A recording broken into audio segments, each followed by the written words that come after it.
Captaincy भी गई, vice captaincy भी गई, वाइफ भी गए, बच्चे भी गए, प्रॉपर्टी भी गए। 4 साल की शादी में 3 बार शादी की थी बंदे ने, और इसके बावजूद हार्दिक कह रहा है कि आपसे सहमति के द्वारा हमने ये अच्छा फैसला लिया है। इसका मतलब साफ है कि हार्दिक की तरफ से कोई खोट नहीं थी। वो तो बेचारा हर साल शादी कर रहा था, बल्कि नताशा स्टैनविच, भाई नाम में ही विच है तो फिर क्या ही बोलूं। तो ऐसे वक्त पे हार्दिक को छोड़कर चले गई जब वो जिंदगी के बुरे पल से गुजर रहा है। पहले मुंबई इंडियंस की कप्तानी मिली, जो कि उसके लिए बहुत बुरा साबित हुआ। पूरे सीजन वो जहां भी गया, जगह उन्हें गालियां पड़ी, उन्हें ट्रोल किया गया, और वो बंदा चुपचाप सब कुछ झेलता रहा। बाहर की जिंदगी जब ऐसा चल रहा था तब वो घर गया।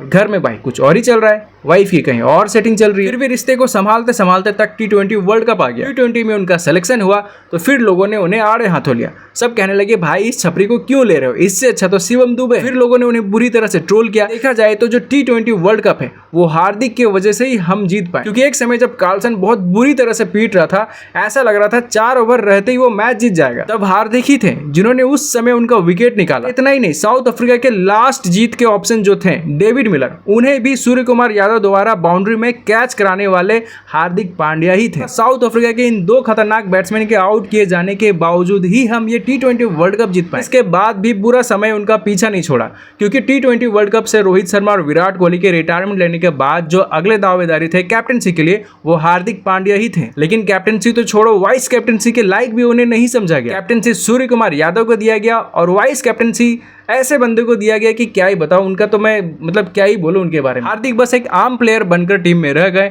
और फिर वो दिन भी आ गया जब उन्होंने अपने पर्सनल लाइफ के डिवोर्स का फैसला लोगों को सुनाया। इंस्टाग्राम में एक पोस्ट के द्वारा उन्होंने लोगों से कहा, लेकिन ये ख्याल रखते हुए कि यहाँ नताशा को गालियां ना पड़े। बहुत ही सॉफ्टली उन्होंने मैसेज देते हुए अपनी बात रखी। 4 साल साथ रहने के बाद फाइनली मैंने और नताशा ने डिसाइड कर लिया है अलग होने का। हमने साथ मिलकर बहुत कोशिश की, बहुत कुछ किया, और साथ मिलकर अब ये निर्णय भी ले रहे हैं। डिसीजन हम दोनों के लिए बहुत टफ था, हालांकि यहाँ थोड़ी करेक्शन की जरूरत है। ये डिसीजन हम दोनों के लिए टफ नहीं था, बल्कि सिर्फ हार्दिक के लिए टफ था। नताशा तो पहले से भागने को तैयार थी। आगे उन्होंने कहा कि फैमिली की तरह हम दोनों ने एक दूसरे को काफी रिस्पेक्ट की, काफी एंजॉय किया, और फिर हमें भगवान का एक आशीर्वाद भी मिला, अगस्ता जो कि उनके बेटे। दोनों मिलकर उसका ख्याल रखेंगे और उसकी खुशी के लिए हर चीज को पूरा करेंगे।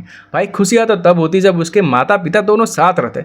खैर आगे बढ़ते। आगे उन्होंने रिक्वेस्ट किया कि प्लीज हमारी प्राइवेसी का ख्याल रखें।